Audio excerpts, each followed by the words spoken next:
Hello my dear viewers, welcome to my YouTube channel.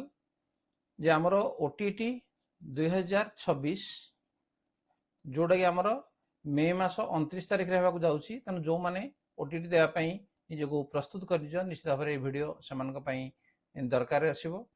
तेणु जदि channel को नुआ आसीबो सब्सक्राइब करने ता नोटिफिकेशन बेल को मध्य ऑन करने एवं ता पूर्वरु ओटीटी संबंधी अनेक गुडे वीडियो मध्य अपलोड करा जाइछि। चाहिए से गुड़िक मध्य तुम चैनल रू जाई देखि परिबो एवं जद्वारा सहजरे ओटीटी क्लियर कर परिबो।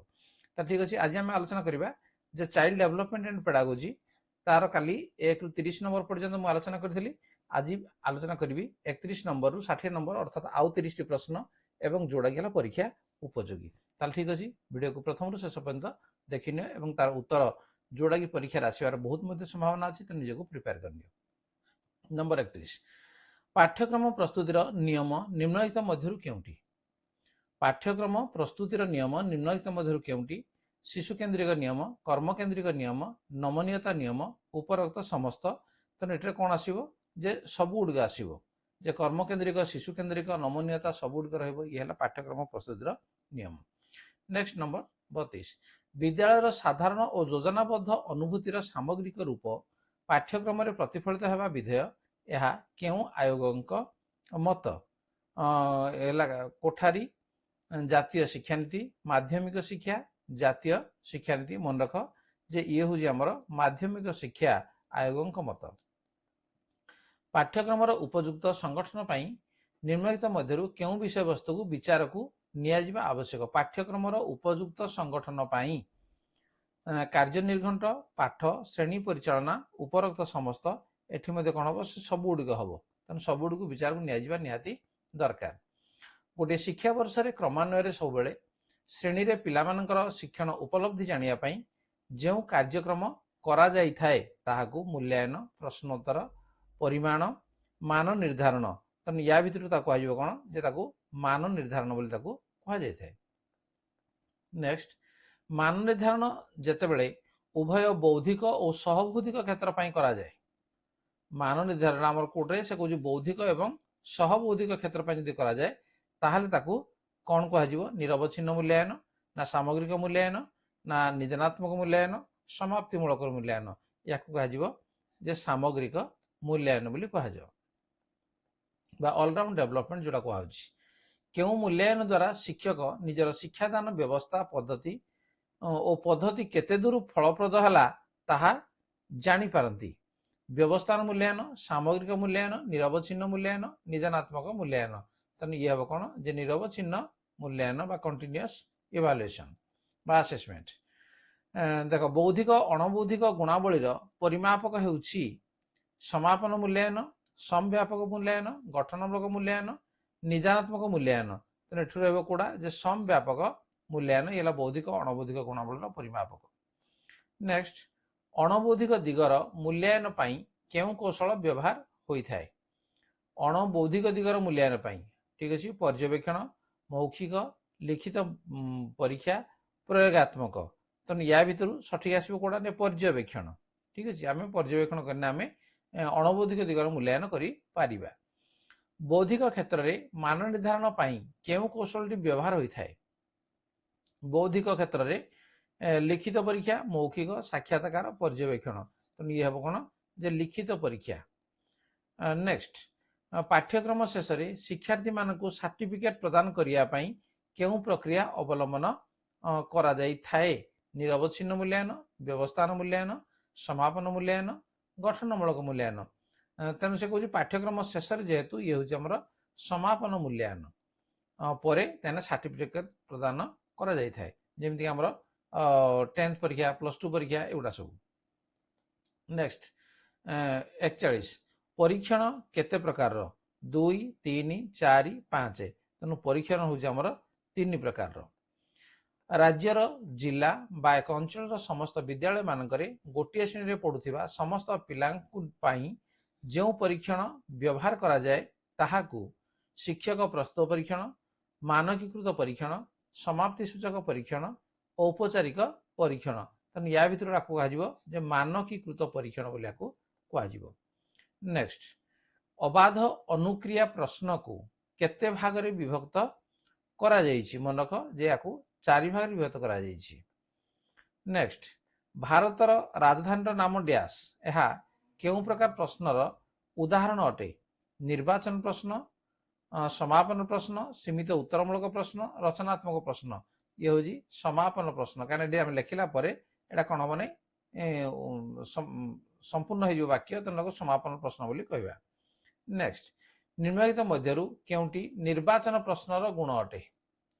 निर्वाचन प्रश्नर गुण अटे प्रश्न गुड़िक वस्तुनिष्ठ, प्रत्येक सठिक उत्तर मूल्य 1 नंबर, अधिक समय निये नहीं, उपरोक्त समस्त। तेणु कौन हम ना सब गुड़िक रही निर्वाचन प्रश्नर गुण। नेक्स्ट, निम्नलिखित मध्यरु केउं मनोविज्ञानी मत प्राथमिक स्तर पिला माने मूर्ति स्तर रे बौद्धिक विकास होइथाय? एडलगर, पियाजे, जॉन डुई, रूसो। तेणु यार सठिक उत्तर हूँ पियाजे। नेक्स्ट, अणबौद्धिक क्षेत्र विकास मान निर्धारण पाई केते प्रकार कौशल व्यवहार करा जाए? 2, 3, 4, 5। तेणु यार सठिक उत्तर हम कौन जे 3 प्रकार व्यवहार करा जाए, कौशल व्यवहार करा जाए। नेक्स्ट, अणबौद्धिक क्षेत्र विकास मान निर्धारण पाई निम्नलिखित केउं कौशल व्यवहार करा जाए? पर्यवेक्षण, आत्मगुण निर्धारण, सांगसाथी द्वारा मान निर्धारण, उपरोक्त समस्त सब गुड़िक आसो। ठीक अच्छे। नेक्स्ट, 49, पर्यवेक्षण कौशल व्यवहार पाई निम्नलिखित केउं साधन व्यवहार होता है? सांगसाथी द्वारा मान निर्धारण, पर्यवेक्षण, जांच तालिका आ घटनावलीर विवरणी। यदि या आम देखा ताले कौड़ा हम सांगसाथी मान द्वारा मान निर्धारण। अणबौद्धिक क्षेत्र मान निर्धारण पाई व्यवहृत साधन हेउछि कौड़ा आसो? सांगसाथी द्वारा मान निर्धारण, पर्यवेक्षण, निर्धारण, मापन, समस्त। तेणु कौन मैंने उपरोक्त समस्त हम सठिक उत्तर। नेक्स्ट, पर्यवेक्षण एक साधन जहाँ व्यवहार होता है निर्दिष्ट शिक्षण दुर्बलता चिन्हित पाई, उपर श्रेणी को उत्तीर्ण शिक्षार्थी उत्तीर्ण होगापाई, शिक्षार्थी फलाफल तुलना पाई, निर्दिष्ट शिक्षण दुर्बलता चिन्हट पाई। इटा तेना पर्यवेक्षण साधन जो व्यवहार कर निर्दिष्ट शिक्षण दुर्बलता चिन्हट करने। नेक्स्ट, नंबर 52, जो निर्धारण मापकर 3टी संभाव्य उत्तर सूचक व्यवहार करा जाइथाए सेठी होउछि 5 point scale, 7 point scale, 3 point scale आउ 9 पॉइंट स्केल। कौड़ा हम ये 3 पॉइंट स्केल। रेटिंग स्केल तैयारी करा जाइथाए जुग्म संख्या, अजुग्म संख्या, विशेष संख्या विशिष्ट उपरोक्त कौन सी नुहे। मनक रेटिंग स्केल सब अजुग्म संख्या हम 3, 5 ये हम। नेक्स्ट, घटनावली विवरणी स्थान पाए शिक्षार्थी विषय घटी समस्त घटना, शिक्षार्थी विषय घटी निर्दिष्ट घटना, शिक्षार्थी विषय घटी तात्पर्यपूर्ण घटना, उपरोक्त कौन सी नुहे। सबुठ अप्रोप्रिएट आसो कौड़ा जे सी आसो शिक्षार्थी विषय घटी तात्पर्यपूर्ण घटना जहाँ को घटनावली विवरणी रे स्थान दि जाए। निर्धारण मापक द्वारा केउं कार्य को भल भाव मूल्यांकन करा जाई पारे? गणित घोषिबा, कथबार्ता, नाचिबा, गीत गाइबा। तेणु अप्रोप्रिएट रहिबो कोडा जे कथबार्ता। नेक्स्ट, विभिन्न स्तर और विभिन्न विषय उद्दिष्ट पाठ्य तालिकार समाहार को सिलेबस, पाठ्यक्रम, पाठ्य तालिका, पाठ्य विषय वस्तु ताकू कह सिलेबस बोली कह। ठीक अच्छे। नेक्स्ट, विद्यालय रे संगठित विभिन्न बौद्धिक अणबौद्धिक कार्यर समाहार को पाठ्यक्रम, सिलेबस, पाठ्य विषय वस्तु, पाठ्य तालिका ताकू कह कौन ताकू पाठ्यक्रम बोली कह। निम्नलिखित मध्यरु केउंटी पाठ्यक्रम कर्म केंद्रिक नियम? मनस्तात्विक, दार्शनिक, सामाजिक, उपरोक्त 3टी कौड़ा आसो जेटे उपरोक्त 3टी जाक पाठ्यक्रम कर्म केंद्रिक नियम। निम्नलिखित मध्यरु केउंटी पाठ्यक्रम कर्म केंद्रिक नियम? प्रकल्प कार्यावली, समस्या समाधान कार्यावली, गठनमूलक कार्यावली, उपरोक्त समस्त ये सब गुड़िक आसो पाठ्यक्रम कर्म केंद्रिक नियम। नेक्स्ट, शिक्षा क्षेत्र में मूल्यांकन किपरि होता है? परिमाणात्मक, गुणात्मक, उभय क और ख, उपरोक्त मध्यरु कौन सी नुहे। क कहले ए बी। ठीक अच्छे। ये आसो जे शिक्षा क्षेत्र में मूल्यांकन परिमाणात्मक हम और गुणात्मक हम। ताले चाइल्ड डेवलपमेंट एंड पेडागोजी यार 30 प्रश्न को आज आलोचना कले। वीडियो को प्रथम शेष पर्यंत देखि बहुत बहुत धन्यवाद और यदि चैनल को नुआ सब्सक्राइब करने नोटिफिकेशन बेल को ऑन करनी निश्चित भाव ओटीटी परीक्षा प्रश्न गुड़िक काम आसो ठीक अच्छे आज आलोचना को रखा धन्यवाद पुणी देखा परवर्ती आलोचना।